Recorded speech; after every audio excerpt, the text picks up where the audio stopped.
Allahumma ya rafi'ad darajat, Allahumma ya rafi'ad darajat Allah. Tapi lamun sholat maulah sholat nisfu Sya'ban mi'atar rakaat 100 rakaat ulah bid'ah. Bisi aya di lembur-lembur di musala-musala nu ngalaksanakeun sholat nisfu Sya'ban urang ulah milu ulah ye atuh kiai itu sanajan teu dilarang emang embung ieu kumaha mah ngeunaheun ngadenge kiai dilarang gitu. Atuh boro-boro eta aja subuh ge koboan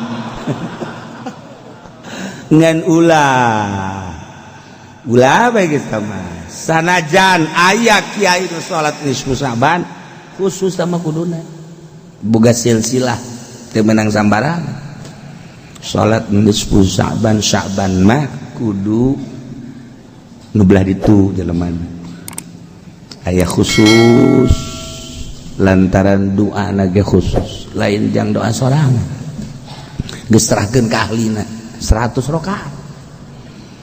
Baheula di Bandung di Cilember jajangan Sebudin ngayakeun baheula aya deui di Cililin almarhum Kiai teu kudu disebutkeun ngayakeun tapi ku kiai-kiai ia disinggung-singgung aya ngan atuh geus kitu bae pamake sepuh baheula nu ahli Allah diteruskeun kun biasa ningnang jadi geus besi aya di urang di perumahan di mana urang mah geus bae teu kudu baca Yasin bae urang geus tilu balik cenah kula mah tilu balik bahasa saeutik amat cenah hayang bangsa 15 balik masalah awas Yasin bener sia teh awas kayak ngomong di hareupeun aing doang sih 15 tungtung na hiji ge henteu tilu ya Allah ya Rabb geus tah jang panenget-nenget ti kuari-kuari Minggu Senin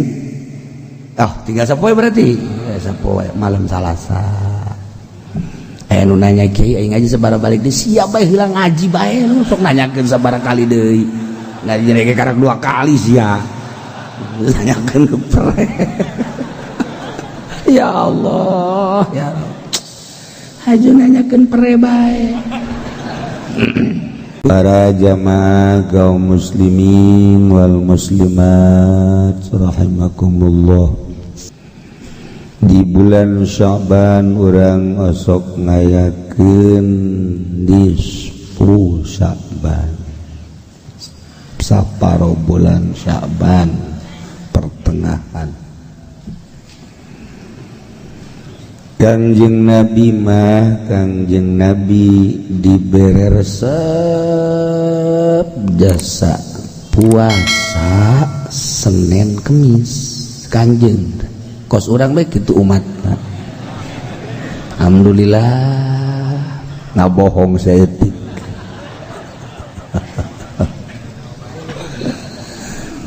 di luar Senin Kemis ge Kangjeng Nabi marsep puasa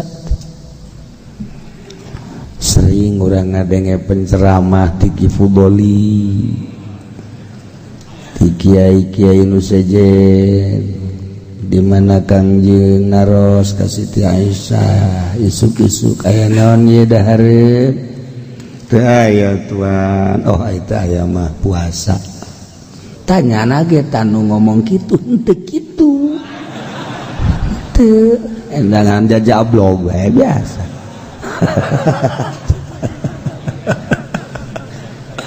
aduh kan dongeng doang dongeng atuh dongeng aja neangan duit mah di mana bae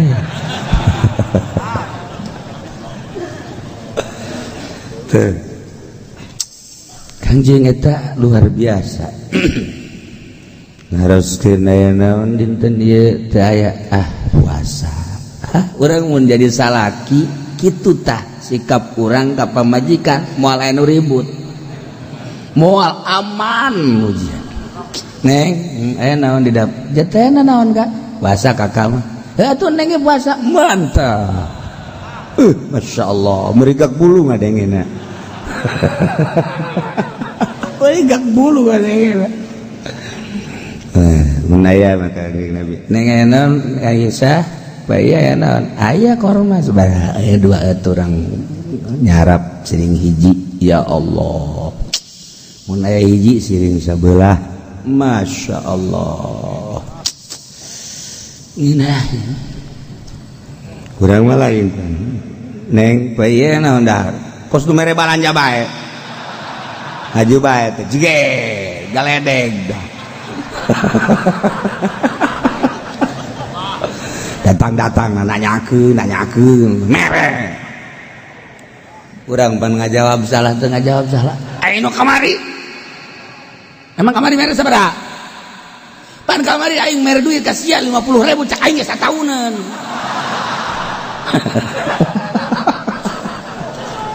cek pamajikan insyaallah aing mah bisa satauneun ge hebat amat sia tuh deuleu tuh ngagantung naon kalender satauneun tah leg-leg ku sia tungtung nama geus moal beres pada eta tah urang nurutan Kangjeng Nabi bae coba ge isuk urang neuleuh ka dapur di pantarari isna teh dapur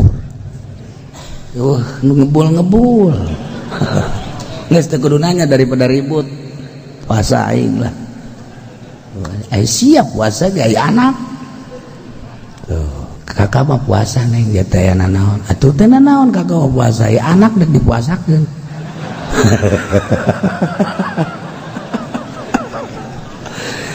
tadi nurutan Kangjeng Nabi mah tuh telok pikiran anak jadi aya anak dage para ruasa ngeunaheun nya mah urang tetep bae tungtung nomor ribut deui. Nah, sikap Kangjeng Nabi luar biasa, masya Allah, nyontoan ka urang. Komo lamun kieu mah ye, neng tah ye jadi jang poe 500.000 tapi kakak mah ulah ditawaran dahar puasa. Geus ieu mah jang neng jeung keluarga bae. Geus dalalahar ka dinya 500.000 cukup kan supaya itu isuk mah lain deui, Gunain berasan karena hati ya Allah bener kakak hebat amat kak ya Allah berede 500 menang saminggu teh kak menang di mana tadi duit kongkorong dijual untuk udah ribut katungtung nake suul khotimah nah ya Kangjeng mak resep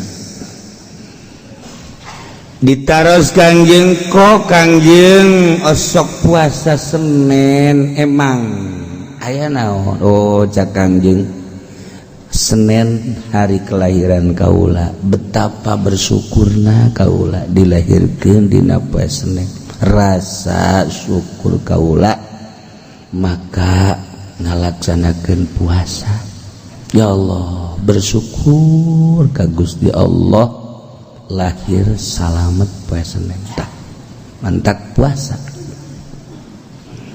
Nah iyalah kehebatan Kangjeng Nabi urang Kangjeng Nabi Muhammad sallallahu alaihi wasallam tuh Senin puasa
nomor kaduana Kangjeng osok puasa dina poe Kemis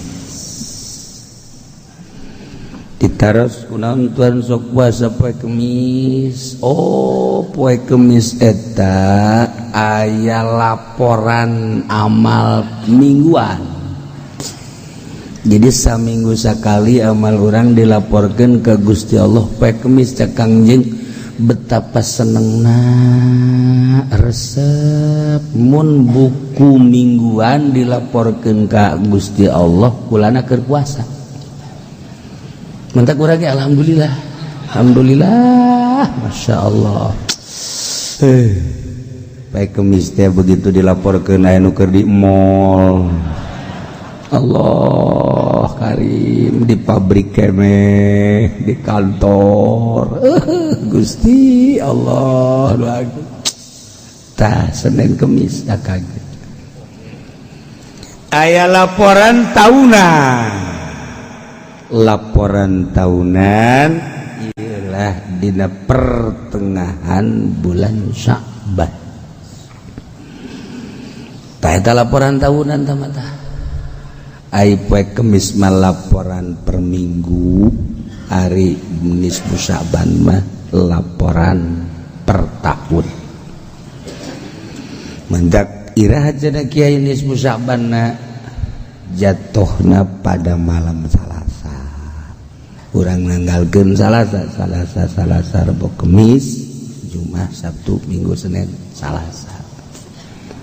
Naon teh teh kudu digawean masalahna naon ge dik maca Quran satamatan sapeting mangga masalah usaha masal kos kitu ngagibeg bangunna teh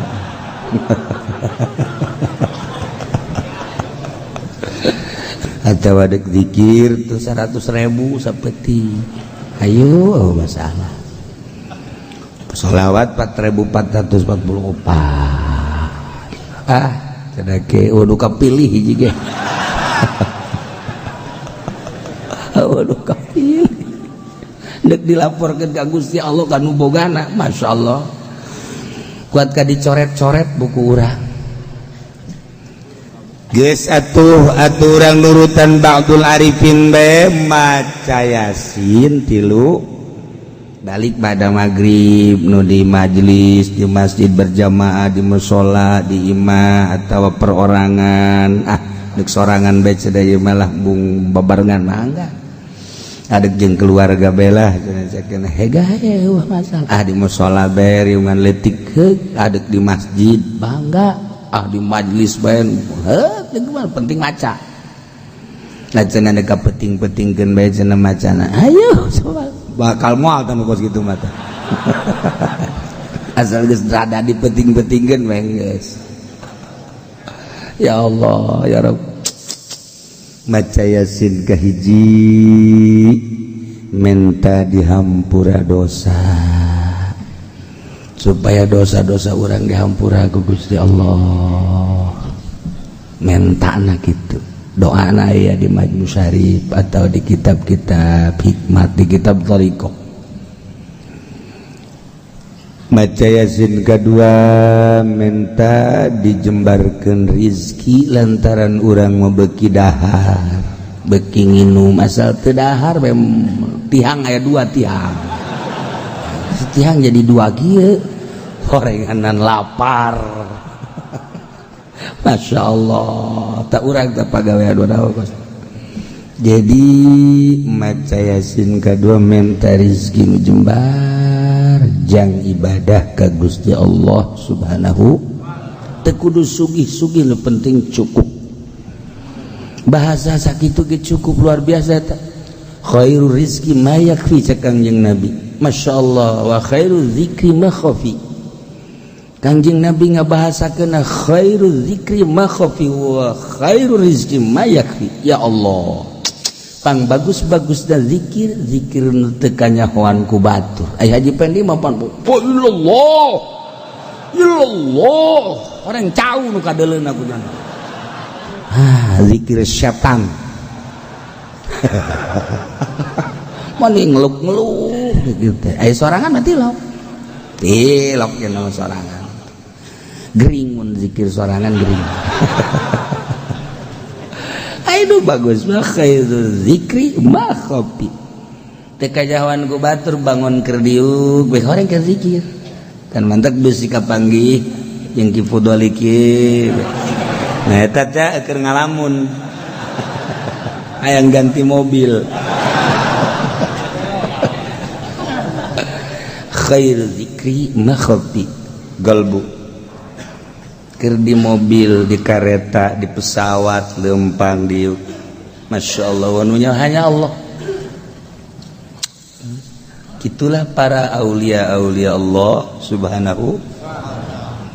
Wa khairur rizki mayakfi, pang bagusna rizki nu cukup. Hayang dahar aya cukup, hayang minum aya wareg seger. Hayang naik kendaraan, alhamdulillah. Hayang sepeda, aya sepeda. Hayang motor, aya. Hayang mobil, Lexus, aya.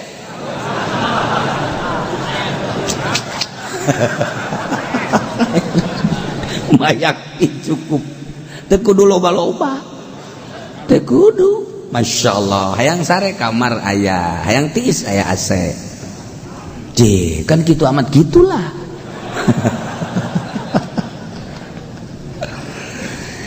Khairul rizki mayak cukup jang urang jang keluarga aya tamu bisa kasuguhan ku urang cara Kangjeng Nabi Ibrahim alaihis asal anu ka imahna kudu dahar bae percis eta saya sabalikna si eta mah teu meunang dahar Kangjeng Nabi Ibrahim asal malah nyadiakeun pos-pos jang jelema nu lewat supaya ulah kalaparan dahar gratis. Ya Allah ya. Ongkos lurah dek calon gratis dah. Bupati dek calon gratis. Geus jaradi. Muskilah. Jadi malam nisfu Syaban Yasin kahiji minta dihampura dosa. Yasin kedua minta dijembarkan rezeki jang ibadah. Nomor katilu minta diberi keyakinan ibadah ke Gusti Allah. Cinta mantap mahabbah tur husnul khotimah. Nah ke malam Salasa ajeuna kula mau malam Salasa ke hitungna deuk malam Rebo mangga bae masalah. Diserahkan ka ente utang hitung geus ente mah jagong hitung. Datang ke hutang ge teh impas-impas jago-jago nang hitung. Tah kitulah nya dina seputar bulan Sya'ban ieu nisfu Sya'ban kula ma insyaallah malam Salasa. Saya nu hitung malam Rebo atuh mangga eta mangga nu penting urang maca Yasin sabada maghrib. Aduh cenah kieu kula mah panjelema baheula teu bisa maca Yasin cenah ieu mah. Kulhu bae kulhu. Sabaraha cenah kieu kulhu 3. Saya tilu. Ulah loba 3 lah. Si gering sama leuwih ti 3 gering. 3 Emang nu maca 3 kula cak Kangjeng Nabi man qaraal ikhlas saja jelema nu maca surat ikhlas 3 sarua jeung Al-Qur'an. Di madak urang ngariung teh maca kulhuna 3 eta teh Al-Qur'an. Asal ngariung we kulhuna 3 oh nilaina Al-Qur'an. Masya Allah. Cak Kangjeng Nabi sanu cepet-cepet cak Kangjeng Nabi nu bisa namatkeun Al-Qur'an bakal diberi hadiah. Waduh sahabat sat maraca Qur'an. Wah cepet. Sidina Ali mah kieu. Ali kudu miluan entos kan.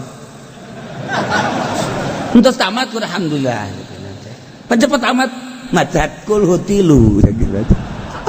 Pan bisa gitu pancak Tuhan jadi sak Tuhan teh cara sajelema nu maca kulhu 3 sarua jeung Al-Qur'an atuh kul mah beres eta tadi dasar minantu aing jak Kangjeng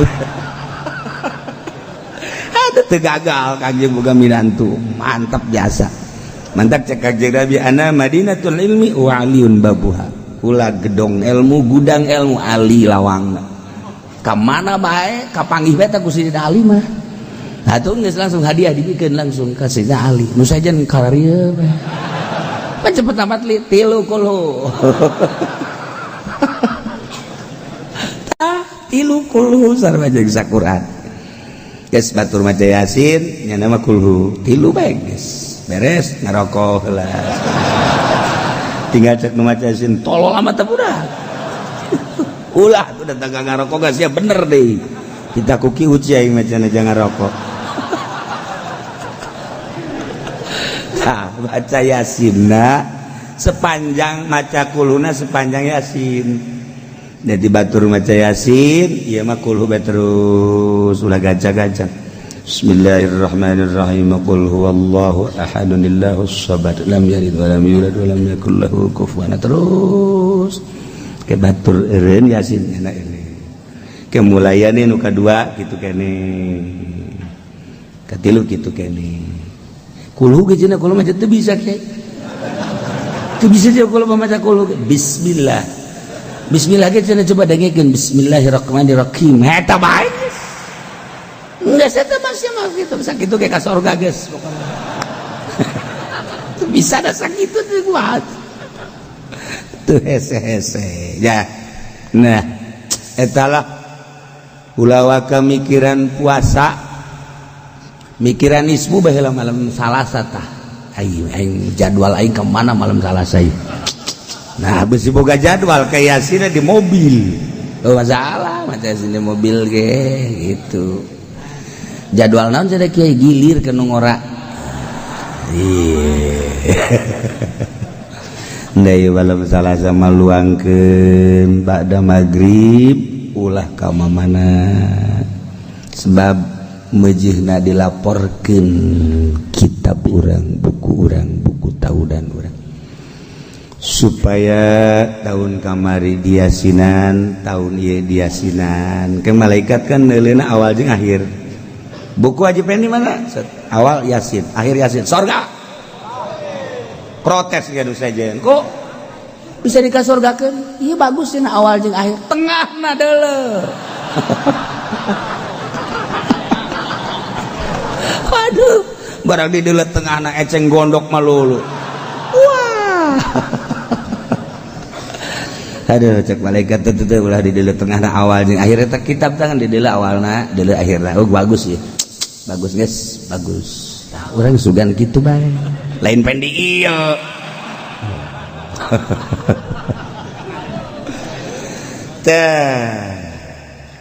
Nisfu Sya'ban. Anajan aya nu ngabidah-bidah. Oh, tapi lamun salat maula. Aya salat nisfu Sya'ban. 100 rakaat, 100 rakaat ulah bid'ah. Bisi aya di lembur-lembur di musola-musola nu ngalaksanakeun salat nisfu Sya'ban, urang ulah milu. Ulah. Ye, atuh kiai itu sanajan teu dilarang emang embung ieu. Kula mah ngeunaheun ngadenge kiai dilarang gitu. Atuh boro-boro eta ja subuh ge qodoan. Ngan ulah bae geus mah. Sanajan aya kiai nu salat nisfu Sya'ban khusus sama kuduna boga silsilah teu meunang sambarang salat nisfu Sya'ban mah kudu nu belah ditu jeleman aya khusus lantaran doa ge khusus lain jang doa sorangan geus serahkeun ka ahlina 100 rakaat. Baheula di Bandung di Cilember jajangan Sebudin ngayakeun. Baheula aya deui di Cililin almarhum Kiai teu kudu disebutkeun ngayakeun. Tapi ku kiai-kiai ya disinggung-singgung. Aya ngan atuh geus kitu bae pamake sepuh baheula nu ahli Allah diteruskeun kun biasa ningnang. Geus besi aya di urang di perumahan di mana urang mangis bae teu kudu baca Yasin bae urang geus 3 balik cenah kula mah 3 balik bahasa saeutik amat cenah hayang bangsa 15 balik masalah. Awas ya sing bener sia teh awas. Kayak ngomong di hareupeun aing doang sih 15 tungtungna hiji ge henteu. 3 ya Allah ya Rabb. Geus tah jang panenget-nenget kuari minggu Senin tinggal sapoe berarti ya sapoe malam Salasa nu nanya kiai aing ngaji sabaraha balik deui siap bae hilang ngaji bae lu sok nanyakeun sabaraha kali deui ngaji ge karek 2 kali sia nanyakeun ke pere. Ya Allah ya Rabb haju nanyakeun pere bae. Ieu hiji pasal rek nerangkeun perang nu dimakruhkeun Allah karim. Caritaan fikih, caritaan syariat. Padahal di negara mana bae tentang peperangan geus aya TNI di negeri urang, ABRI, berbagai angkatan laut, darat, udara. Urang mah tuh jahara rebat atuh. Indonesia lamun ngalawan Malaysia sajam Malaysia selesai. Jarago Indonesia. Indonesia ngalawan Australia menang Indonesia, perangkeun coba habek. Kena parah ya ABRI. Menang orang jeung Australia jago orang mah. Indonesia teh ulah lalaga. Ih. Jeung Amerika hampir tanding. Hampir tanding mun henteu itu nu eleh urang.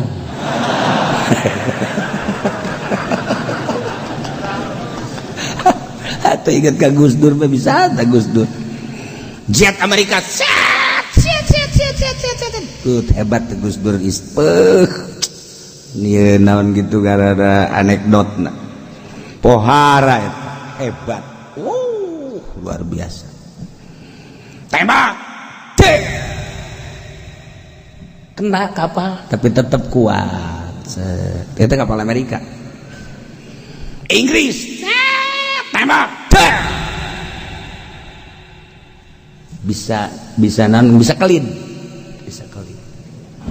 Indonesia jangan ditembak, Cek Gus Dur jangan ditembak, nggak usah. Emang kenapa? Jatuh sendiri. Hayam beta Gus Dur, nggak usah ditembak, terjatuh sendiri. Aduh, bisa ada Gus Dur ya Allah. Nggak sekarti kurang lagi satu Gus Dur dari perangkan. Cek Gus Dur nggak usah perang dengan Amerika, pada jatuh ntar. Ya Allah Gus Dur teu kudu bake carita naon-naon ku kitu bae geus paham. Ya Allah luar biasa gitulah bahasa-bahasa ahli-ahli Allah. Jadi kiai-kiai itu mengamati Gus Dur politikna, ekonomina, budayana teu kudu ku bicara anu vulgar dengan bahasa anekdot kaharti kurang wadak pasti mual kebal cak kiai pasti mual kebal Jawa Timur termasuk kula mual kebal di awal berangkat sebab nu dibahasakeun kunyana usul fikih usul fikih kan berarti ka syariat walaupun langkah-langkahnya bicaranya demokrasi tetapi selalu pakai bahasa usul fikih. Berarti kan negeri dirobah seetik Amerika kan jago. Amerika kan lain sembarangan. Berarti cek Amerika ini orang sulit, lain di mulut lain di hati. Lain di mulut lain di hati. Maka ngutuslah Rais Amin. Rais utus dan lain sebagainya seperti itulah. Gus Dur Gus nyontoan ketika manehanana dilengserkan dengan rendah hati negara lain milik sorangan perorangan nu rakyat ketika rakyat menginginkan saya lengser padahal mau dipertahankan sangat bisa kesalahan anak sangat kecil Tetapi yang contoh untuk selanjutnya, tidak perlu gontok-gontokan ketika dilengser ke lengser. Pak Harto Piawai segitu mah. piawai sakitu mah Pak Harto teh lamun kamari ieu nyana nyieun kekuatan untuk terus lanjut. Kuat Pak Harto mah. Atuh TNI di leungeun nyana, polisi di leungeun nyana, organisasi di leungeun nyana, tokoh-tokoh di leungeun nyana. Lamun cak Pak Harto, lanjutkan terus saya bunuh orang itu. Acak-acakan ujiannya, tapi kuat Pak Harto. Nyana. Oh, dengan senyum. Piye kabare? Itu. Nah, iyalah Pak Harto, hebat Pak Harto. Gus Dur hebat, luar biasa. Apa ada tanda-tanda untuk selanjutnya ketika dilengserkan? Wallahu a'lam. Wallahu a'lam. Maka para ulama-ulama menghadapi pemilu bakal datang selalu berdoa ke Gusti Allah, sebab ada tanda-tanda kurang bagus. Ayat tanda-tanda kurang bagus, maka ngadoa supaya ulayana. Ente makan orang-orang opo-opo. Lah iya, suruh mau ke istana wis gawa bingkisan ya wis lah. Mengkonon kan serama. Iya anak wong iki kan. Lain eta. Tajakeun ka Habib A, tajakeun ka Habib C, tajakeun ka Habib D. Anu geus teu mireungeun kana dunia. Tanyakeun di Jawa Timur ka Kiai A, tanyakeun di Jawa Tengah ka Kiai B, anu nyana batinna selalu ka Allah. Di Banten tajakeun ka Kiai C. Nah, ngahijilah Habib-habib eta, Kiai eta. Lain urusan masalah naon, deuk sahabae manunya ke, tetapi ulah aya kacau. Sebab urang kuari disetir ku dua. Bahana cenah Kiai. Nah eta nu hesena kos kitu. Nu hesena kos kitu, lamun ku sorangan makan peperangan. Tapi lamun ku dua kan jadi perang. Selalu berdoa teh jang keamanan. Sampai saat itu can aya tanda-tanda. Encan mantak terus ngadoa Jawa Timur, Jawa Tengah, Jawa Barat, Banten. Batur mah memikirkeun teh supaya jadi Kiai eta malai aman. Ya Allah supaya ulah aya naon-naon mengarah kana kurang kondusif. Tah, urang lamun ngomong ka dia kondusif ngarti, coba ka belah dia. Naon si Haji kondusif. Nah, naon ja kondusif? Teh cak Haji pendek apa sih kondusif? Kakar ada yang maja kondusif. Nanya deui ka Kiai, Kiai naon? Aing ge teu ngarti jai. Tah, iyalah. Keur carita peperangan. Di sebuah negara aya imam. Lamun urang nyaritakeun imam sing hade imam teh pamimpin. Tapi lamun di Iran imam teh imam Syiah. Aya Syiah imamnya Isna Asyara nu 12 kelompok. Aya Zaidiyah. Kayak lamun urang nyaritakeun Syiah di hareup. Ieu mah keur carita tentang imam, pemimpin, raja, ya sultan, atau di urang presiden, imam. Negara Indonesia kuari diserang ku Amerika atau diserang ku RRC, ai diserang ku senjata mah langsung tempur. Mau tidak mau rakyat bangudang kajian kukumaha ge. Ye atuh rakyat ge moal cicingeun. Ujianana golok tarang hau ge di kieu-kieu. Jang naon we? Mencit sia. Lalu ngomong sia. Ujian lah pokoknya Indonesia mah terkenal aja Indonesia teh lain jelema sembarangan. Lain jelema sembarangan eta teh masih diperhitungkeun ku Belanda. Lantaran pernah terjadi lain sekali ketika Kapten Belanda tas nembak lompatnya tapak sukuna ku kiai ngan sakadar dikitukeun dong kesek paeh gitu tapak suku eta Indonesia teh eta teh dibaca di Belanda. Mistik-mistik seperti eta teh masih kena diperhitungkan di Indonesia. sebab lawan loba jasa anu lalaki banget na jore pamajikan gelis ieu teu wajar. Ieu teu wajar kajen kumaha aya permainan mistik ieu. Ya ieu kasep kawin kanu gelis biasa. Nu jore kawin kanu jore luar biasa. Ieu kan jore jasa banget perang. Teu wajar kos ieu mah kuduna ge aya di pedalaman Sumatera tapi pamajikanna gelis. Nah, pastikan ieu lompat ka kiai. Make inni raaitu ahda asyara ya. Aya kene kebanjuran. Deui keur carita sejarah Indonesia. Tapi lamun urang ningali raja sihir atuh baheula nu ngalawan Kangjeng Nabi Musa alaihi salam. Raja sihir diturunkan Israel berarti. Di Israel eta kan deket Suriah. Ke Suriah kan deket kadina ka Maroko. Manta kamari ditanya di Maroko si aya sihir. Nanya ka si ieu mah nutupan, nanya ka si ieu mah nutupan. Dua orang Maroko tah nu bareng dina beus nanya ka si ieu mah. Oh.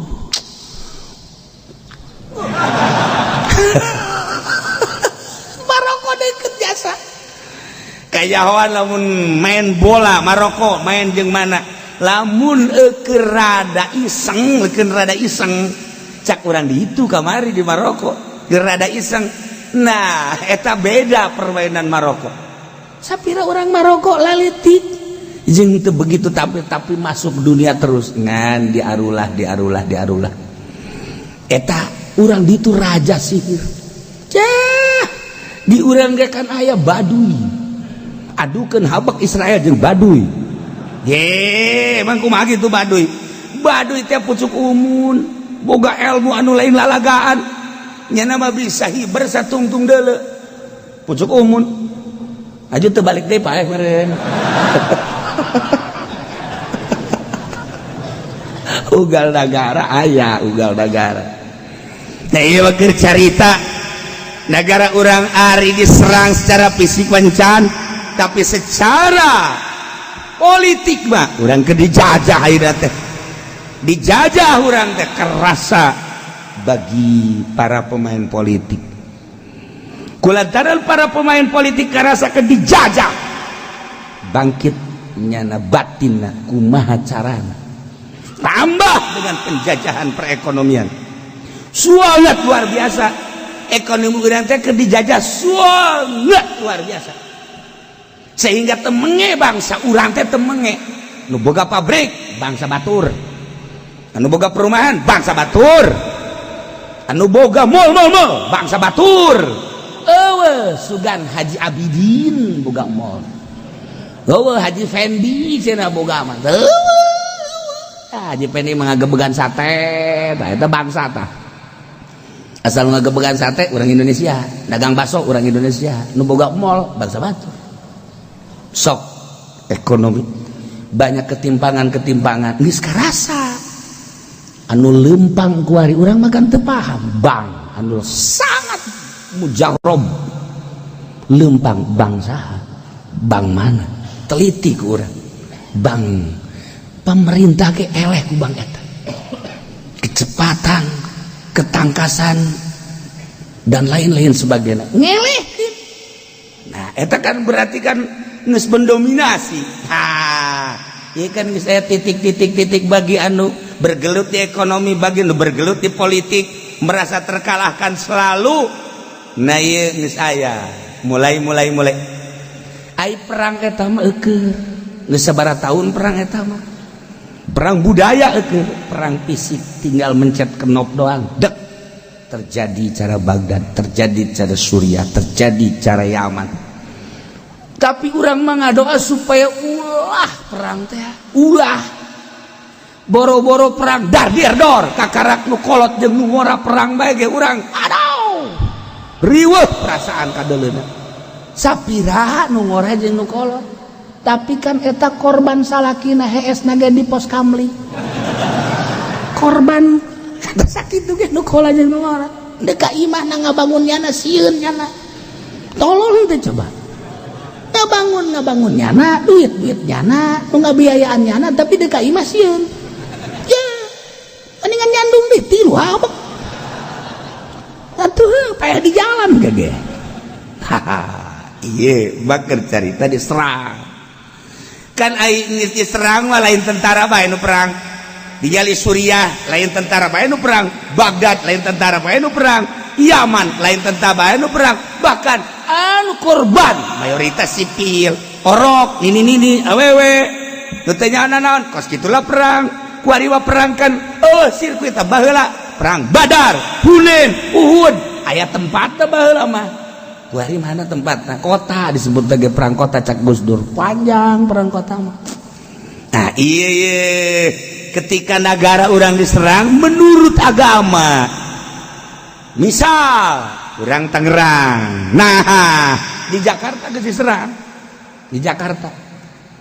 Orang kan kuari geus teu nyaho. Lamun orang-orang asing di urang teh endeu kumaha kahareupna. Per hari 1000 dararatan. Wallahu a'lam ti golongan naon. Kemudian dan lain-lain sebagainya. Kecurigaan anu geus jelas kamari di bandara eta senjata nu sakitu lobana diamankeun ku TNI. Tetapi di balik pengamanan kok dek pemilu si make senjata segala aya naon. Aya naon di jerona. Tuh ngadoa ya Allah ya Rabbi mudah-mudahan ieu mah ulah ngarasakeun perang parae bae geus di heula. Ya kan? Daripada perang maning payah tiheula apa moal. Tuh sia mah paeh embung perang embung. Age kagjig Nabi mah doa, Allahumma inna nas'aluka khairat wa tarkal munkarat wa hubbal masakin wa idza aradta bi ibadika fitnatan faqbidni ya Allah ilaika ghairu maftunin. Doa itu. Allahumma inni as'aluka ya Allah abdi nyuhunkeun ka Gusti filal khairat pagawean nu bagus wa tarkal munkarat ninggalkeun berbagai kemungkaratan wa hubal masakin cinta terhadap para masakin wa idza aradta bi ibadika di mana Gusti iradat ngarepkeun ka hamba-hamba Gusti fitnatan kana fitnah takbirni ya Allah maotan abdi ya Allah ilaika balikeun ka Gusti tuh fakbidni ya Allah ilaika ghairu maftunin ulah datang ka kena fitnah can puguh kuat urang kena fitnah. Nah iyalah maningan minta salamet ka Gusti Allah. Nah sok geura ngadoana di imah masing-masing bae ya Allah ya Rabbi abdi mah minta paeh bae Gusti emang gunaon kredit teu kuat ya ieu fitnah kreatif betul lain kredit teu kuat bayar tapi tak korak sia gara-garana aya deui ya Allah ya Rabbi abdi mah paehan bae ku Gusti emang nu kolot galak ge atuh teu kudu minta paeh kawin deui hayu Gusti ima fitnah anu bakal ngaleungitkeun kana akidah nu urang bakal moal kuat. Geus beta ka Gusti Allah. Tah doana nu tadi. Apalkeun tah doa eta doa minta paeh. Henteu lah cenah kieu doa eta mah ulah ka ditalar cenah. Sia mah nalarna ya goniu ya agnini agnita. Asal agnini bae ditalar. Bangsa doa minta paeh mah henteu. Tah ieu andai kata Jakarta diserang. Sikap kurang kan wajib komo geus dihareupeun lawang cara kamari atawa diserang nyana melalui serang atau kan perang mah kitu strategi dah nah terang ka urang dia dek berangkat ka serang tetep kudu aya izin heula ti imam warisa Imam Jokowi presiden tercinta. Nah iya artinya kudu aya presiden kudu aya izin di presiden. Lamun presiden ngizinan mangga presiden ente ulah tentu ente langsung di presiden meureun aya wakil-wakil presiden ialah panglima mandak wa yusanu idza ba'atha sariyah ayu amira alaihim wa yaqudal bai'ata bisabat disunahkeun nyieun amir nyieun pemimpin di mana ngutus kana utusan perang supaya nyieun pemimpin jeung kudu beat sumpah setia cara beat di zaman Kangjeng Nabi Muhammad sallallahu alaihi wasallam. Nah makruh ngalaksanakeun perang bi ghairi idnil imam tanpa aya izin imam. Andai kata musuh aya diserang urang dek berangkat ka serang tanpa izin ti imam makruh. atau naib imam tanpa izin ti naib imam yakni panglima nah urang tanpa izin makruh temenang berangkat kecuali mendesak masalah lamun mendesak mah lamun urang minta izin heula ieu moal kaburu bakal kaserang manten hege masalah nomor kedua disapot maksud aya futahul maksud bizihabil istizan nah geus atuh aikos kitu mah lanjutkeun jadi lamun tenang suasanana tetap kudu aya izin tapi lamun geus mendesak teu kudu izin langsung berangkat urang atuh geus dijagaan ku ari mah perang ti luhur aya panglima turun ka handap aya kodim korem turun deui ka dieu ka kecamatan aya koramil atuh geus urang mah teu kudu perang ngan jang perang saeutik tentara teh eta sapira sebagai koramil eta teh jeung dan ramilna ngan sabaraha urang kecamatan teh sebuah ribu sadesa bae ge pasar Sukamantri sadesa aya 12.000 na jelema can desa itu sekecamatan sabaraha puluh ribu manusia eta koramilna tentarana saeutik kabagian orang babinsa teh ngan saukur 2 sa ieu sakasa sanon sadesa 2 ya atuh lamun sadesa 2 mah lamun kaburu penyerangan geus paeh ti heula nya paeh ti heula kurang mantak nu kudu loba mah nu jari abri sebenarnya kudu loba-lobaan polisi di urang polisi jeung TNI jeung abri lobaan polisi dan abri yun perang saudara deukeut teh perang kudu aya izin wayah der perang mah geus TNI urang-urang jadi temenang urang solonongan sebab perang mah kan nu diandalkeunana tanaga jeung teknis perang maneh Haji Pendi misalnya minta izin perang mal izinan sebab ngeuk naon tuh pencak teu bisa tanaga nya mah tuh lamun aya Belanda atau Amerika lompat ke hareup udah jangan ditembak biar lali sendiri lompat 100 meter gitu geus antepkeun geus paeh dirinya potongan gitu mah tuh jeung psikos gitu mah tah jangan lain ulah tita perang nu kos gitu mah ulah nu tita perang mah wah awak mas lamun naik tangkal kalapa 2 balik kalau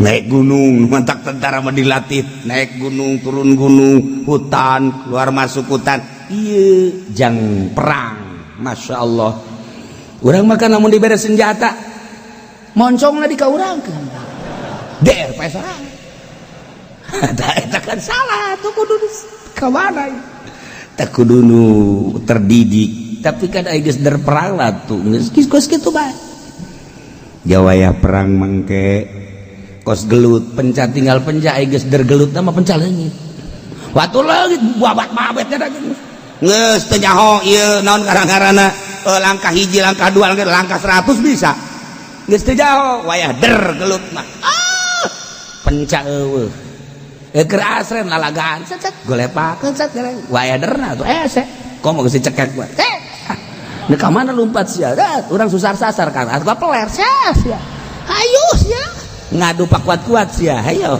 paeh kabehan eta gelut bakos kitu tetapi lamun urang nyaritakeun gelut di zaman Belanda perang di zaman Belanda eta kisah maun panpohara masyaallah di dieu ngeli ka santri nah tinggalkan ieu tanu buta ai kula bepen buta cak nu buta kumaha ya mun buta mah ieu be batu ya teu kalau di mana aya Belanda balangkeun guys batu ngarelikan ka santri di dia ngareli ka santri ka itu nah tinggal nu buta cicing bae di dinya kadenge Belanda datang langsung nyari balang jagung batu segede cibir jadi bom Belanda kaget ada bom diberena tilu kan ku bisa maun biar bismillahirrahmanirrahim jebur deui Belanda balik ka pos kan itu tadi sangka eta apa tuh segede kieu jadi bom tapi kan urang eta kamar zaman kamari ieu kuari saha nu bisa kos kitu saha tak kuari tah lamun perang dongeng kamari ieu mah loba aja Bung Karno ge kan hebat jasa lamun Bung Karno dicepit di Digul aya di Jakarta aya namun Ki Ahmad di Digul aya di Jakarta aya dia teh kumaha atuh cara rago jasa lamun urang nyaritakeun nah eta naon karangarana di jero penjara Bung Karno kan di penjara jeung Ki Ahmad da atuh kunaon eta kiai nganteran ka ditu pan dikunci tapi asup ka jero cenah jalan mana eta tah jalan tihang teh nu sok aya kancing bolongnya ya jalan kadinya masa sih asup kadinya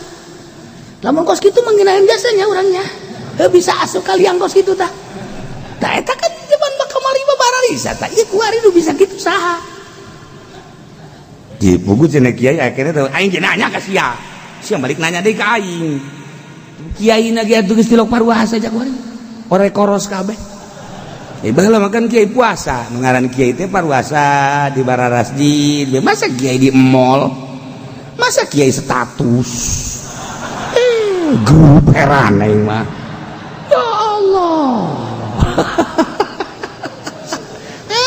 bisa hiber ku bahagia do yukrahu gazun bi ghairi idil imam aw naibi wa yusannu disunahkeun nyieun amir idza ba'atha sariyatan di mana-mana ngutus kana sariyah teh utusan perang anu jumlahna 400 ngaranna 400 ganap ngaranna sariyah tak cek Kangjeng Nabi nu mantak dingaradan sariyah lantaran asri fil lail lempangna ti peuting cek Kangjeng Nabi khairul ashab arba'atun wa khairus saraya arba'atu mi'ah wa khairul jaysh arba'atu alaf walan tagliba 12 alfan min killah pang bagus-bagus sahabat khairul ashab arba'ah opat Abu Bakar Umar Utsman Ali wa khairus saraya arba'u mi'ah pang bagus-bagusna syariah utusan perang 400 kan aya 50 aya 100 aya pang bagusna 400 wa khairul jaysh arba'atu alaf pang bagusna tentara 4000 sekali diiangkeun 4000 nah iyalah lamun utusan perang ngaranna syariah sunah nyieun amir geus teu kudu dibejaan ieu mah geus aya di strategi TNI ieu mah pasti malah mah tiap-tiap kompi sakompina sabaraha aya geus pamimpinan kompi urang mah kan teu nyaho urang mah teu nyaho nah ieu geus diatur eta sakompi ieu pamimpinna kompi ieu pamimpinna kompi ieu dipimpinlah oleh seorang panglima kos gitulah kemudian wa yaqudal bayat disabat ujung wajib bayat sumpah setia tidak akan mundur selangkah pun eta nu hese kan sumpah nata model abri model petinju teh kajen teh nya geus ngaleh-leh bae lamun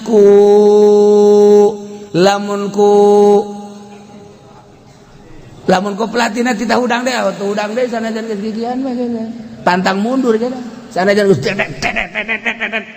terus ngalawan bae hayang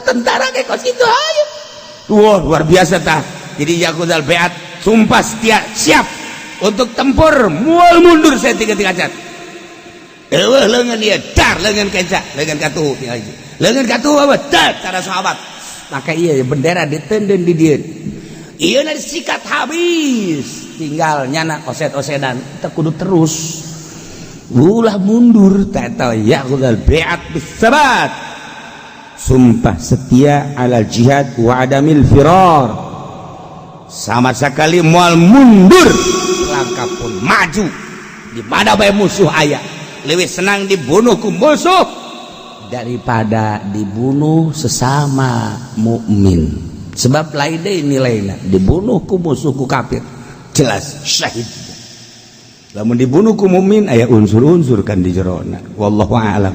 Nah nuantak amis urang ngadenge ganjaran perang lantaran syahid wala taqulu ulah ngaromong marana lima yuqtal fi sabilillah amwat jelema nu maut sabilillah paeh ulah dianggap paeh jelema da keserian bahkan nya nama hayang turun deui ka dunia hayang perang deui kunaon eta ku ngeunah-ngeunahna di sorga nikmat paeh terbunuh di medan laga ngeunaheun engkena bakal seungit ambreng-ambrengan mantak teu meunang di pandian teu meunang di itu dibersihan saya aya kubur jang naon eta jang nandakeun ke di akhirat aya eta saha hebat amat aya eta saha seungit amat aya eta saha bagus amat jelema nu maut di medan laga perang ngalawan musuh geus dikitu-kitu ge urang mah ngeder bae keter bae heran teu daek wani bae masyaallah kari encan teu daek wani nama encan tapi lamun sekanya nyerian wani okos urang ku ari lantaran tenang-tenang bae teu pernah dinyerikeun ku awe atuh tiis tapi lamun urang dinyerikeun ku awe je parang sana mulai geus je atuh lalaki garana ge lamun geus nyekel papalangkakan lalaki aing karak dirinya ai tenang-tenang nah iyalah cerita tentang perang mengenai izin ti imam kudu aya izin andai kata teh izin makruh walahul isyana wallahu a'lam. Dawud wa Daruqutni riwayatkeun hu ing hadis sapa Imam Abu Daud lan Imam Daruqutni warajihu waqafuhu aydan taika rajihiku dan mauqufakeun hadis aydan mani al-manal ijmaliyu tawi kilaiki kumana kang bangsa ijmal zakatu fil baqar utawi zakat ing dalam sapi iku iza balawat segala tumakaya baqar ni soban ing disob wajibatun niku kang wajib kuli salasina tabi'un aw tabi'atun iku tetep ing dalam saban-saban 30 sapi utawi sapi tabi'at atau tabi'ah fi kulli arba'ina musinatun lan iku tetep ing dalam saban-saban 40 utawi sapi musinah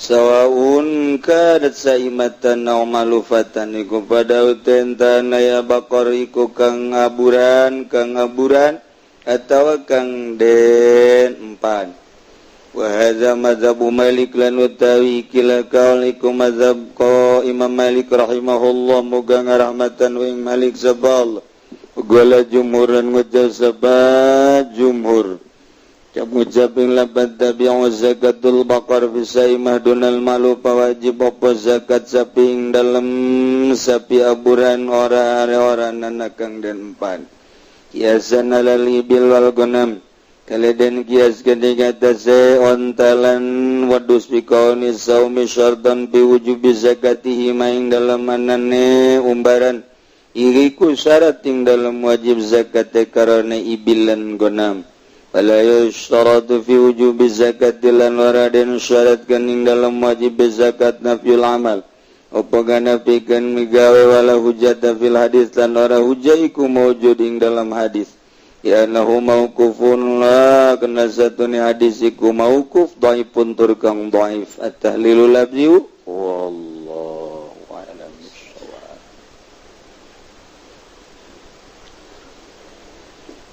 A'udzu billahi minasy syaithanir rajim. Bismillahirrahmanirrahim wa ma khabarukana wa akhwatu halangan lapon utawi khabarkana lan sake onden-onden kana ismu ina wa akhwatu halan ismina lan sake onden ina faqad taqaddama dzikruhuma fil marfu'ati kumaga teman-teman wesai madingi apa nuture karone kana lan ina ing dalam sake ing dalam bab marfu'at kadzalika tawabi'ulan iku kaya mangkono marfa utawi tawabe faqad taqaddamat hunak teman wasarima dingin ya tawabi hunaking dalam kene panggonan marfu'at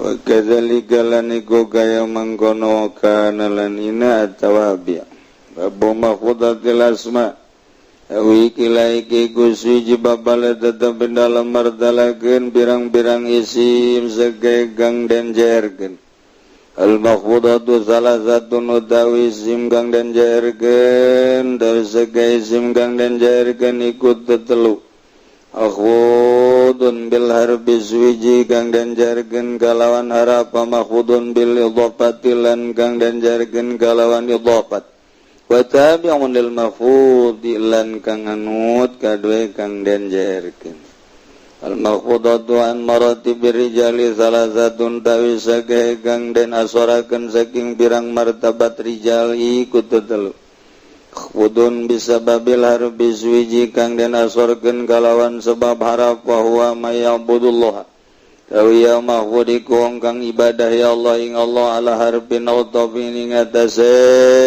sejata wa kepengen igorodin dunyawi dalam persejaan kang bangsa dunia ukhrawiyin atau kang bangsa akhirat wa huwal abdu sulan utawi ya mayya'budullahi kulan utawi ya makhbun bisababil harfi atau man iku abid kang ala inutia amila wa ilam ya wa ilalam ya'mal namun den wa yaman maka ngamal yaman lan lam wa ilam yudha lam yamal maka orang ngamal yaman inna subahu khairun wa huwal gorod lam maka lamun ngenani yang mana pa khair awalam takhariku al gorodu gorod persjaan aladhi tumya fikang dan pengen ya poping dalam ladhi yudma'ana bihi maka anteng yaman bihi kalawan ladhi wasakana lan meneng yaman wa idha asobatu musibatun lan tatkala ngenani huing ma'ba musibah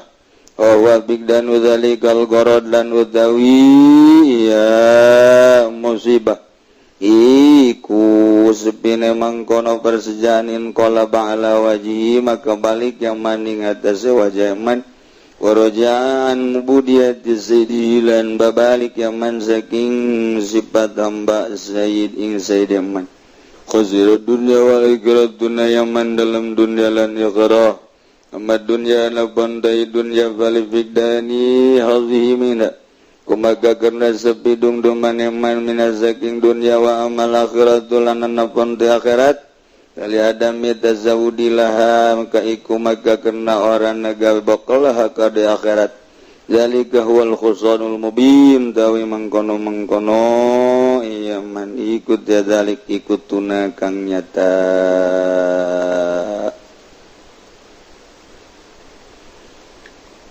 terakhir dina jurumiyah nyaritakeun bab makhfudat.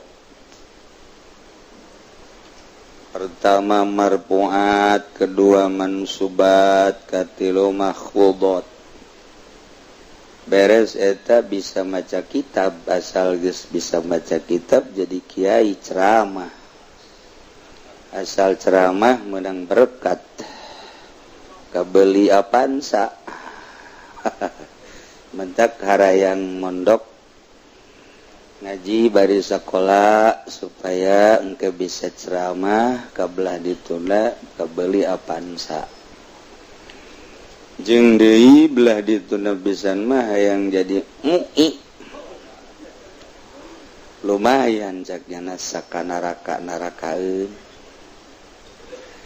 kos kitulah tujuan-tujuan nu balalangkrut jelema-jelema anu mikirkeun sakadar dunyawi akhirat eta eueuh di jero hatena sakadar kanikmatan jeung kalazatan dunia pake hayang bagus dahar hayangeuna kendaraan hayang mewah imah hayang boga kos istana pemajikan leuwih ti hiji 2 3 4 bari teu laku ge ai ka hayang bongsor. Pas gitulah marfu'at, mansubat, makhfudat beres urang nyaritakeun marfu'at, nyaritakeun mansubat. terakhir orang kuari nyaritakeun mahfudot babari atuh hayang jadi kiai mah komo kuari mah aya sertifikasi aya sertifikat kiai tinggal dibeli bae sertifikat digadekeun ka bank bisa gua zaman akhir predikat kiai mah menang Allah kulawan haju dipasinikeun jadi jelema kulantaran kabongbroi ku dunya jelema pohoan ka akhirat neangan dunya teges mah di politik di ekonomi kuali melalui predikat kiai dimusyawarahkeun jeung syaitonir rajim aya diskusi tentang kakiaian nu memberikan putusan teh kudu kiai nu boga sertifikat bakal diturunkeun ku negara sertifikat kakiaian saha nu layak jadi kiai tentuna aya kriteria kakiaian tinggal kiai anu dihandap nu boga pondok pasantren nu sok ibadah ka Allah jeung serikeun ai si eta nanaonan ku bolon-bolon teuing dipermasalahkeun sertifikat kiai dimusyawarahkeun di berbagai organisasi di negara nu layak jadi kiai ieu teh pengkerucutan ti Yahudi jeung Nasrani tek bae sia Ndek sertifikatkeun kakiaian jang boga kewenangan untuk memberikan fatwa-fatwa atuh Allah saidaek bagus ya. Ja kiai mah menang ti Gusti Allah. Sanajan disertifikatkeun ge nya nama mawa sertifikat kiai aju datang ka lembur ya kula boga sertifikat kiai. Aju nya na ceramah ngawur ceramah namun teu digantung ku urang lembur. Ieu mah lain kiai, ieu mah kuyai. Gantung kurang lembur, teu boga kaisin bareunnyana. Ayo musyawarahkeun ku sia di hotel, di berbagai tempat. Ayo beunangkeun sabaraha nu boga sertifikat kiai, tunjukkeun ka masyarakat. Yo, aing boga sertifikat kiai. Ngaji sia di lembur, mun teu digarantung kurang lembur. Je pohoannya. Pohon pangkat kiai mah lain menang ti manusia, menang ti Gusti Allah. Kurang kumaha lobana jelema nu barisa ngaji. Urang lamun neuleuh di koran, neuleuh di televisi, ngadenge luar biasa, geus profesor, geus doktor, geus dokter andes. Atuh Haji Pendi bae kiai haji profesor doktor Haji Pendi. Pun nya geus pohara jasa eta, ku hayang-hayangna ditendeunan di imana ge kaha supane. Sugan aya nu ngondang ge eueuh reungit ge teu rek ngondang. Gitu itu kiai sertifikat kiai bila perlu 5 usia bawa sertifikat kiai tunjukkan ke masyarakat ngariung ngadoana teu beres ujianna digarantung teu boga kaisin masa kiai-kiai di lembur barang aya sertifikasi tentang kekiaian sareuri bae ayo dek daratan ka mana tujuan dunia mah kos kitu bae capek sia kajian kumaha ge doktor geus aya di sia, dokter Anes geus aya di sia, profesor geus aya di sia. Encan seubeuh keneh bae hayang boga sertifikat kiai. Ayo ku sia teruskeun. Emangna masyarakat bisa dibeli ku sertifikat? Teu bisa masyarakat mah lamun neuleuh udeng-udengna gede. Jubahna ngambai ka handap ngeleuwihan ti suku 2 meter. Wah, sorbana ngambai ka handap. Wah, ieu kiai. Waduh, barang diondang teh make DP. Wah, ieu palsu ya kiai. Palsu ieu. Tak karak diondang make DP bae geus palsu. Ieu dek yen keputusan melalui kiai-kiai nu boga sertifikat antara halal jeung haram. Tunjukkeun ku sia. Caknya nama hukum boga sia meureunnan. Hukuman Allah salah sia ngahukuman sertifikat. Tentang sertifikat hati sia salah ngahukuman awas ya nu Allah hukum mah henteu kudu make sertifikat kiai teu kudu asal di lembur ka masjid ka imah ka masjid ka imah ka masjid ka imah ye kege ku batur wo ieu kiai ieu horengan dan nusuk ka masjid ka imah ka masjid ka imah ka masjid ka imah tanya ku urang Kiai aduh ieu mah kiai geus teu ka maman henteu abdi mah kunaon emang teu ka maman nu ngundang jadiana bloon deui bae tapi tetep bae masyarakat tuh bisa dibobodo nurani hati itu bisa dibobodo ieu mah kiai ieu mah lain ieu mah kiai ceramah ieu mah kiai marhaba ieu mah kiai mamaca nyahoun jangan ge ieu mah grup kiai-kiai berkat kabeh nyahoun masyarakat ge kajur dibagus-bagus ge teu mah kiai berkat geus kajeun kuku bage kajeun disumput-sumput ge tetep bae kabaca bae tak kuku masyarakat sing ada ngundang kiai eta mah kunaon teu meunang berkat leutik ayo aju doa diomongkeun ku nya tuh sing ada mamaca si eta mah kunaon emang asal teu berkat atuh geus kitu cenah mah ngawur kaambe tah kos kitu teh padahal mah jero hate tapi kaambe bae kumaha meureun eta kaambe bae diikhlas-ikhlaskeun ge ikhlas atuh tetep bae kos kitu mah timbul tina nurani jadi pengakuan masyarakat terhadap seseorang mahal lantaran eta mah teu bisa dibeli kajen ku kumaha ge paksa urang titah teu bisa hati nurani aya naon pada dirina rahasia Allah mentek cek Allah al insanu sirri wa ana sirru manusia rahasia kaula adalah rahasia manusia atuh teh mah urusan urang jeung Gusti Allah tah mah hate urang jeung Gusti Allah ruh urang jeung Gusti Allah engke bakal efek kabaca ku masyarakat kajeun urang ngomong berkat-berkat bae ge aya di jero hate henteu mah atuh kabacaeun ieu ku masyarakat kajeun urang nyumput-nyumput ge ieu abdi mah henteu ulah sok diberkatan ulah henteu atuh kabaca bae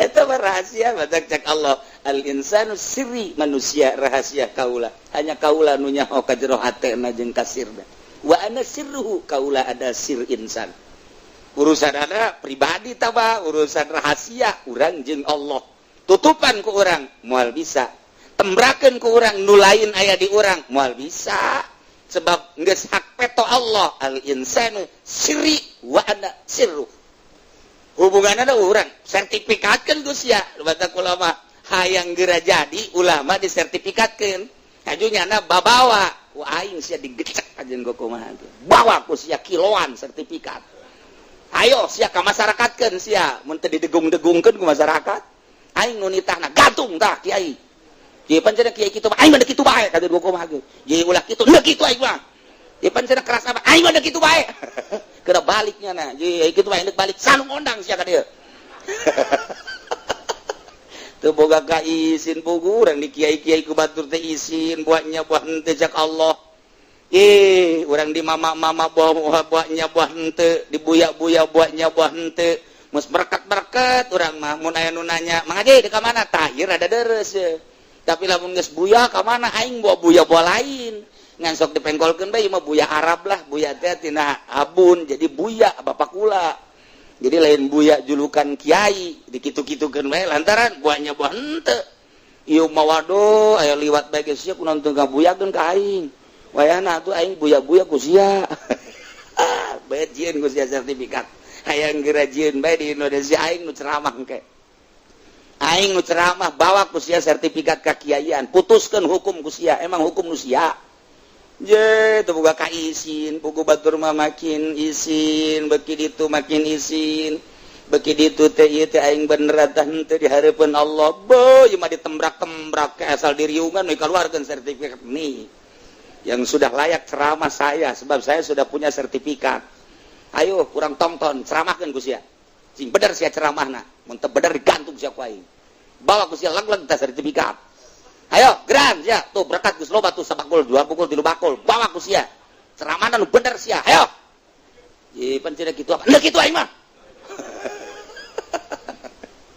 isi al insanu sirri wa ana sirru itu urusan kekiaian urusan Allah kajian teuing urang cicing bae ge di kiai-kiai Gus Dur ambalaya kakaler kaki itu make kopiah make baju pendek atuh turun di istina ge make celana pendek nya mah tapi tetep bae Kiai Haji Abdurrahman teu leungit ka kiaianan agi mah aging ku nyandung kok leungit ka kiaianan heran nyandung mah perkara nu dimeunangkeun ku agama dititah malah mah bahkan lamun nu teu jandung lain termasuk umat Kanjeng Nabi anu hebat tuh aja urang kasinggung we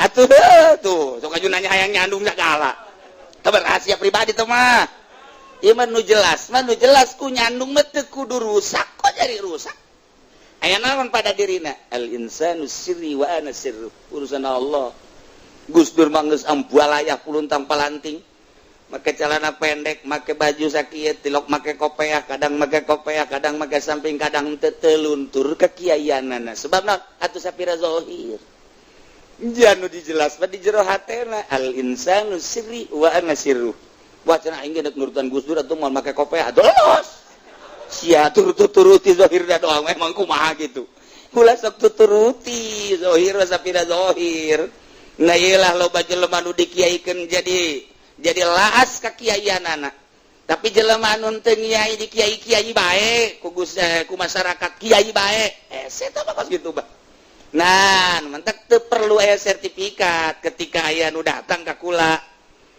kumaha pandangan kiai bahwa di Indonesia kiai dek disertifikatkeun kula seserian dan nu nanya kos kitu tak kiai di Jakarta tiluan ka dieu kula seserian kenapa kata kiai ketawa-ketawa enggak ketawa kenapa sekolah saya sih ini kalau punya sertifikat mau kemana kukula dikitu-kitu baik ntar kalau udah ada sertifikatnya bisa digadein enggak bukan begitu kiai ini fungsinya sertifikat bukan atuh kula nyaho aing nyaho goblok udah si Ajung nyari tadi aing ngan itu kukula dilalagahankeun ya untuk kepercayaan di negara sebuah negara memerlukan kiai anu ngabutuhkeun anu boga sertifikat ketika kukula dibere jahok pangkat kiai mah dari Allah ada satu rahasia bejakeun kukula kitu nya cari cing bae udah di situ ngaji dulu dah sekolah teh nyantren lagi jangan dulu ceramah eta kiai nu tilu kiai ceramah kabeh jangan dulu ceramah ngaji dulu dah di mana cenah ngajinya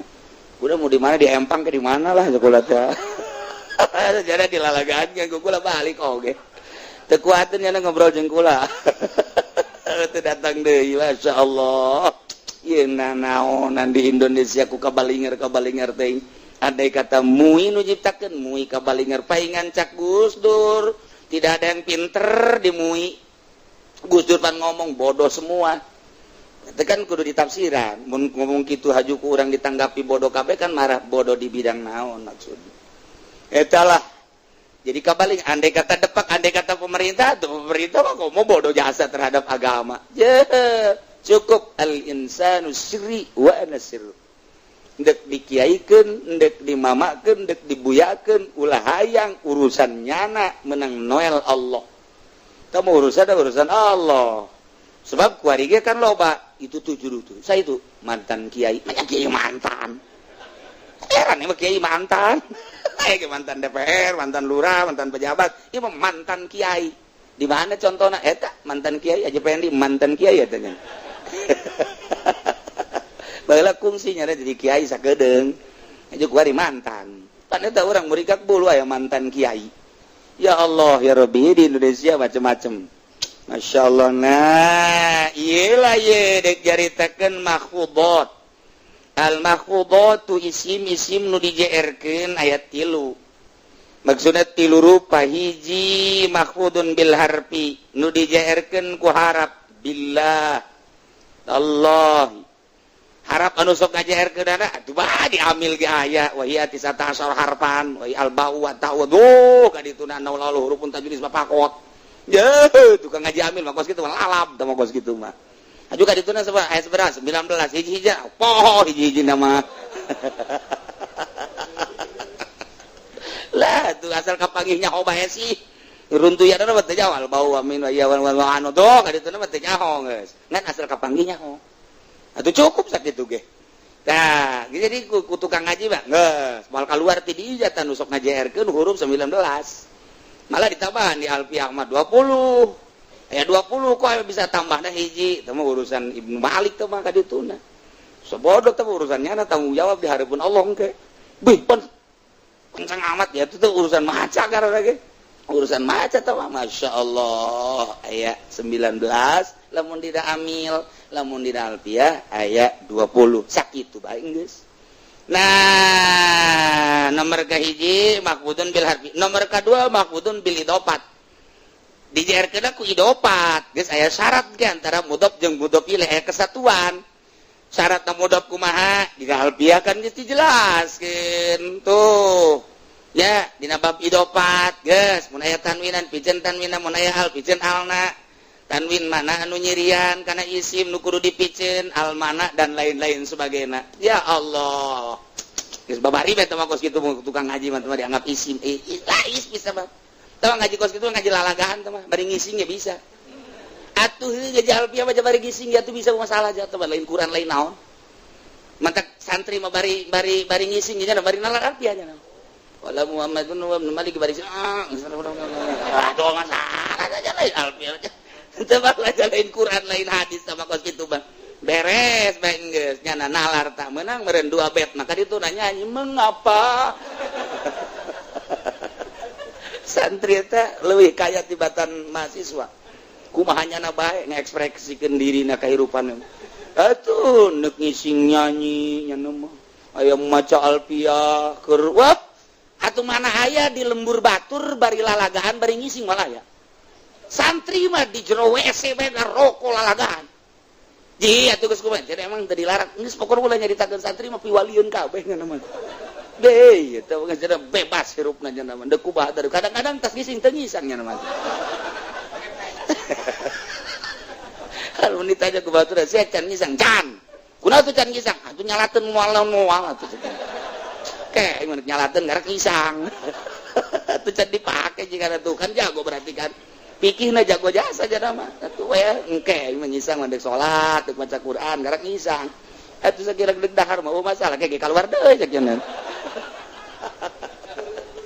atuh jago jasa santri mah dobetak ya karek ngalawan mahasiswa naonan udah naonan mahasiswa masih kana diriweuhkeun kurusan ngising santri geus henteu geus teu riweuh ku ngising santri mah atuh hees ge geus teu riweuh nya mah keur ngaji ge hees bae santri mah geus di mana hayangna bae nya mah di mobil hees di hotel hees di kerjara hees keur dahar ge hees bae nya mah keur komo keur ngaji mah teh memang parantinyana atuh geus dianggap hiburan ngaji teh ku nya mah atuh geus hees aing lah pokona Gus Dur pan hees bae kerek bae nya mah tapi bisa eta santri mantak mal kuat ngalawan santri maka jeung kumaha ge beuh santri mah dilindungi Allah moal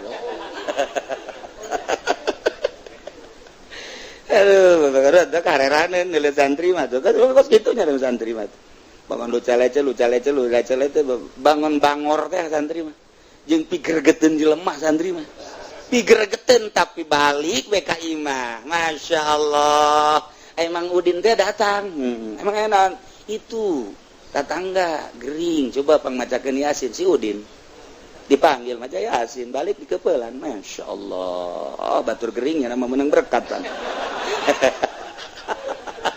hese jadi takeun santri mah eta geus sakitu can jadi wali komo jadi wali na beuh jeung santri mah si Udin datang ngariung si Udin datang kurang mang anu pae nu mandian siap kamandian siap salah los atuh geus pokona mah dipandian gejebur bae atuh geus pokona beres pan kitu amat mandian lah loba omong geus pokona mah ieu mah menang kitab anyar pokona hese jeung santri salahna santri mah bener bae kajen hukum mah kalau datang ka imana aing salah meureun ieu santri eta terus kabelah dia imam santri segala santri di lembur sadesa aya bae hiji santri cang eueuh santrian sadesa salembur eueuh santrian masyaallah poek endeu kumaha ge hese jasa tapi aya bae santri sakitu ge teu ikhlas sakitu ge teu ikhlas tapi caang bae lumayan lumayan lah mun cara lamar mah damar cempor lah damar cempor asal ulah angin gede bae parem ieu budak